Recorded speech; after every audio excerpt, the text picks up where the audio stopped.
Hey, it's Tom here and welcome back to the channel. Now it is monthly Q&A time here again, and I put up a community post a couple of days ago collecting your questions for this video. So thank you to everyone who did ask a question. I'm basically going to just roll the camera for a little while and kind of work through as many questions as I can. I'll take a bit of a mix of some of the people who got in there first and asked questions really quickly, and some of the top rated questions, because there was a few topics that were kind of coming up multiple times sort of as I'm working through these comments on the community post. So that is the plan for today's video. If you do want to ask a question for a future Q&A video, just turn your notifications on for the channel. That way you should be notified every time I upload a video, but also whenever I put up community posts, because that is the place where I always collect questions for these videos. But with all that said, let's get straight into it, and I hope you enjoy.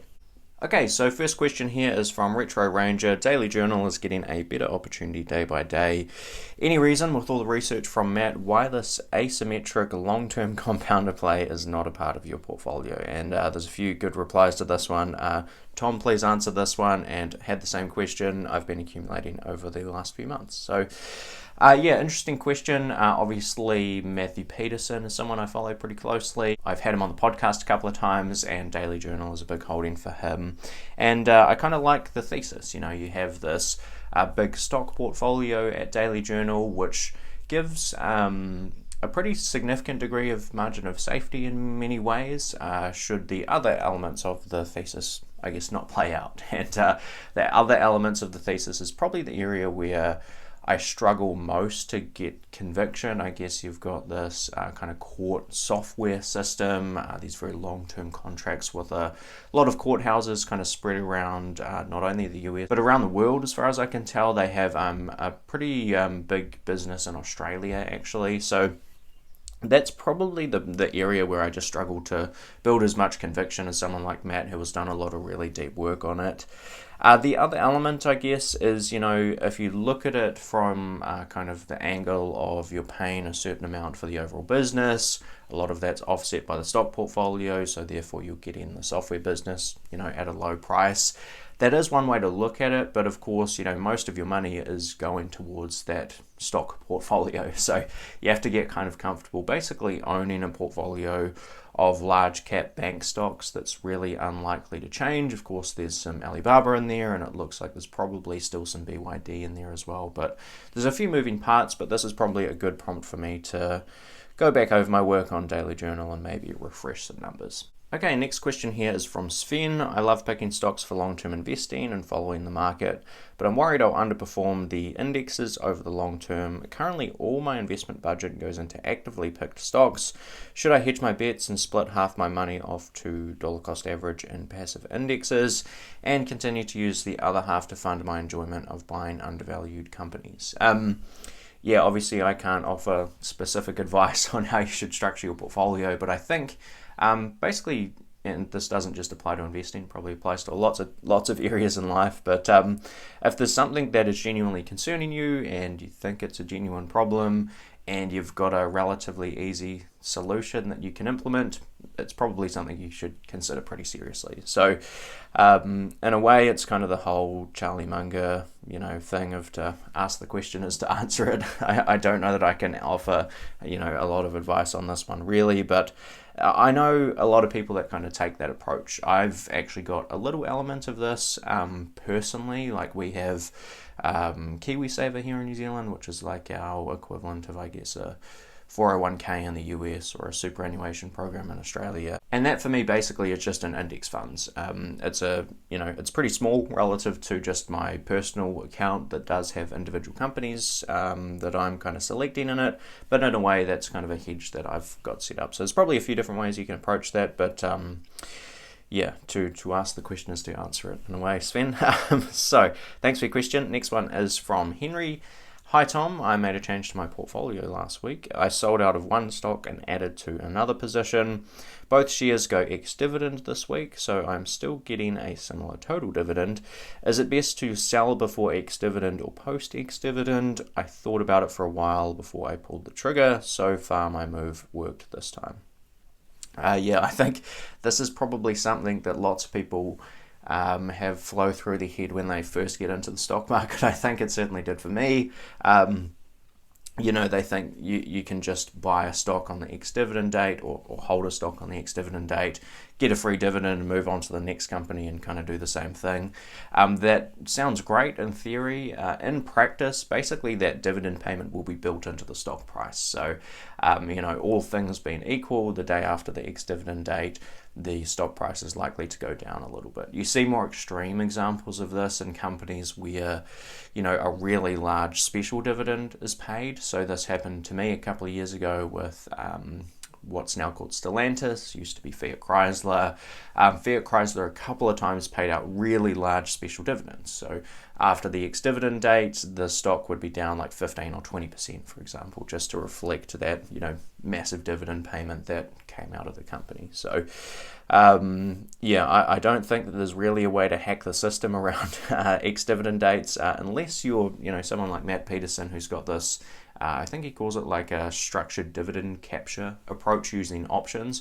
That's a really interesting approach that Matt actually talked about in his recent annual meeting, which I believe he's now uploaded to YouTube. So if you're interested in that, that would be worth checking out. But unfortunately, I don't think it's quite as simple as just holding a stock on the ex-dividend date and moving on to the next one and kind of getting free money from that. So next one here is from Dylan Thomas. When researching a business as a potential investment, do you research from the birth of said business to the present or from the present down to birth? Thanks. Loving the content. Keep it up. Thank you very much, Dylan. Interesting question. I don't think that there's a lot of merit in going right through, to day one kind of history, particularly not in all businesses anyway. Maybe if they're newer businesses, then certainly you'd want to look at, the full story, I guess. But there's no point in me looking at, the history of IBM, for example, right back to, I don't even know when IBM was founded, but probably in the 30s or 40s or 50s or somewhere around there. Someone can let me know down in the comments below. So the business is obviously completely different today. So I would be obviously starting with today. And I think that's probably where I start with most businesses. If I think there is merit in, tracking back over time, I will certainly do that. Take a company like Thor Industries, for example.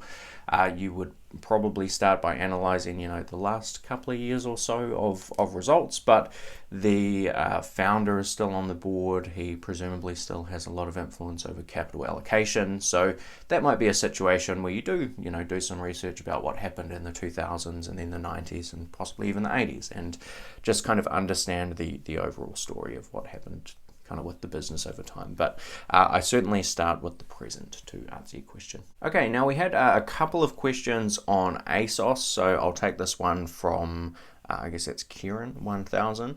Now that ASOS has fallen considerably, have you considered opening a position? Yeah, good question. I haven't taken a look at ASOS for quite some time. I would say around a year. At the time that I looked at ASOS, I obviously got interested in it because of Nick Sleep having a position in ASOS, probably like a lot of people did. They saw Nick Sleep with this great track record. He only holds 3 or 4 stocks. One of them's ASOS, so that kind of gets you pretty interested. The trouble for me with ASOS at the time was I really just couldn't figure out the competition. So, if you go through the basic Philtown 4M checklist of meaning, moat, management, margin of safety, it was the meaning and moat kind of section that I was really struggling with ASOS. And particularly now that the price is down, I can see the quantitative argument for ASOS as an investment doing well. That's not to say anyone should go out and buy it or sell it or whatever. But I kind of get the maths. Like if they can get to, target margins, then they really don't have to experience a lot of growth to probably do well from here. But I really just struggled to figure out the competition. I don't know if ASOS is going to be the winner or Boohoo's going to be the winner or, Shein or something or some other online fashion retailer is going to be the winner in that space. I just don't know. Maybe it's possible that they all sort of coexist and all do okay, or maybe they all do poorly, or maybe they all do well. I just don't kind of know how to figure that out with ASOS. And they've recently had quite a bit of management turnover, which, I can kind of live with if I can see the light at the end of the tunnel, but that's another thing that just puts ASOS kind of in the too hard basket for me, really. So I know some smart people that own it. I'm unsure if Nick Sleep is still in there, but yeah, interesting company, but kind of too hard for me to figure out. Next question here is from Smooth Modi. I'm hoping to get both questions on here. Sorry, Smooth Modi, you're just getting one, unfortunately, but I'll take this one. So, do you have any general thoughts on investing in microcap companies? Yeah, I get this question from time to time in these Q&A videos. I think microcap companies, if you had to pick one universe as someone who's actively picking individual companies, if you had to pick one universe to operate in, then, small cap companies would probably be the place to be. By their very nature, they are going to be less followed by analysts, less followed by investors, and more likely to be mispriced. So I think generally speaking, it's probably not a bad place to kind of hang out. That said, I do think there's a lot of pretty poor quality businesses down that kind of bottom end, and they have low market caps for very good reasons. So you do have to be a little careful. And I think some people do have this kind of often false idea in their head that just because a company is small means it has great growth prospects moving forward. And that's really not necessarily the case. It could be that the company just operates in a very small market. They could be a market leader and have 90% market share and still have a small market cap just because of the niche that they operate in. And that's also not to say that large cap companies can't have great returns as well. It's really all about the intrinsic value of the company and what price you're paying relative to that intrinsic value, I guess. Micro caps, you're probably more likely on average to get those mispricings, but potentially these businesses could have smaller track records or shorter track records, I should say, and they could very well be harder to value as well. So, there's pros and cons to all market cap ranges. I try not to restrict myself to any market cap range in particular, but if you had to choose one, then the small stuff's probably a reasonable hunting ground. So thank you for your question. Next one is from Diraj. With the worsening macro conditions in China hurting consumer spending, income, and general confidence, how many quarters are you waiting before you feel you have a more normal report to base your thesis on? Sure. I'm assuming that that's a question kind of targeted at the Alibaba holding. So, yeah, obviously there's a few headwinds going on there, and I guess in terms of returning to normal, probably the simplest indicator of something like that is just GDP growth. So once that number for China is getting back to the 5 or 6% range that China have enjoyed for a long time, that's probably not a bad place to reassess. But we all talk about being long-term investors, and I think very few people probably actually demonstrate that in their portfolio. We all seem to be very caught up in short-term news. So yeah, when I do buy into a company, I'm genuinely talking about following it and been invested in it for years. So I tend to be very picky when adding a company, and I tend to not, sell a company over a single quarter or even 2 or 3 quarters of, below kind of expected performance.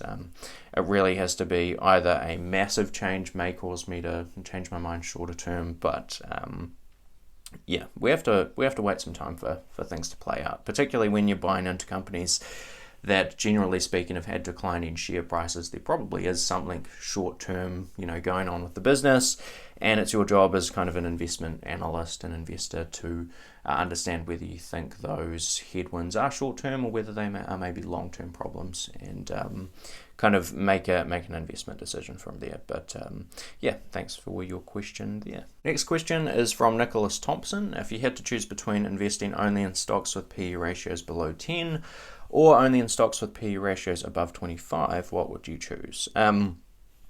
Yeah, that's a bit of a no-brainer for me. Cheaper the better, so I would pick the PE ratios below 10. I guess maybe the assumption that's kind of implied in your question here is that the higher PE ratio companies are going to be maybe slightly faster growing or slightly better quality or something. But we do have dislocations in markets over time. You don't have to have a lot of successful investments to have a good track record. So from time to time, those really great companies that do have good growth prospects can fall into the below 10 PE kind of category. Apple got right around that range, particularly if you backed out the cash in 2016, for example, when Buffett was buying it. So if I had to choose, definitely going for the P ratios below 10 option. Question here from James Peets. Tom, if someone gave you $1 billion, would you still continue doing this investing work?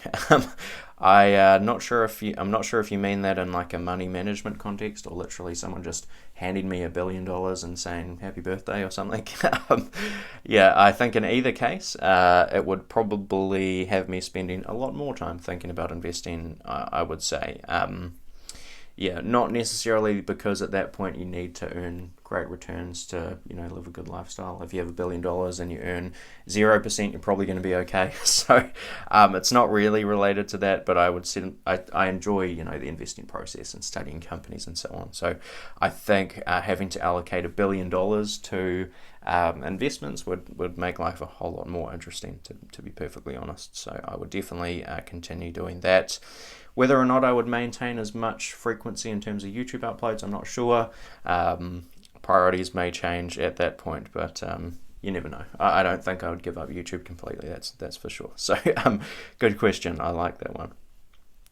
Let's do one more from Tony G. Hi Tom, what are your thoughts on concentration and position sizing, and have they changed since you first started investing as a result of your experience and interviews with great investors? Good question, Tony. I think my views generally align with the whole idea of you should put more money in your first best idea rather than your 10th best idea. I think that makes a lot of sense. At the same time, though, I think you should have a limit in terms of portfolio allocation. You should probably come up with that limit when you first start building a position in a particular stock. I think a lot of people can fall into the trap of they have what they think is a great investment idea. Maybe they make it a 5 or 10 or 15% position, right out of the gate, and then the stock price goes down and they keep adding and keep adding and keep adding, and all of a sudden it's a 50% position and you're down a bunch on it. I think we've seen probably a lot of people do that with companies like Alibaba, for example, in recent times. So I generally agree with that principle of concentrating on your best ideas, but you do have to have, probably some limits, and you have to be a little cautious.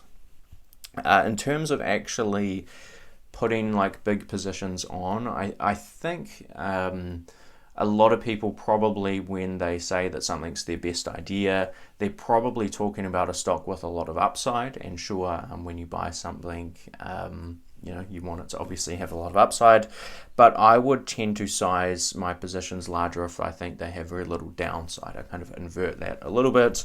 Kind of number one name of the game in investing, of course, is don't lose money, and rule number two, as Buffett would say, is don't forget the first rule, don't lose money. So I would tend to make the lower downside positions bigger on my portfolio. And I guess the nature of a value investing type approach is that hopefully the companies that have the least downside, have the most upside as well, because you're hopefully just buying something at, cents on the dollar, and that means that they're unlikely to go from, 40 cents to 20 cents on the dollar if you've done your analysis correct, but they could very well go from 40 cents on the dollar to $1 on the dollar over time. So hopefully you get that nice combination of low downside and high upside, ideally. So those are all the questions we have time for on this video. Thank you to everyone who did ask a question. Like I say, I always collect these questions on a community post here on YouTube, so just turn your notifications on so that you catch anytime I put up a new community post or upload a new video, and you can get in there quickly and kind of ask questions as soon as next month's Q&A post goes up. So hope you did enjoy the video. If you did, please hit like and also subscribe to the channel if you are new here. But that's it from me for this one, and I'll see you on the next video. Cheers.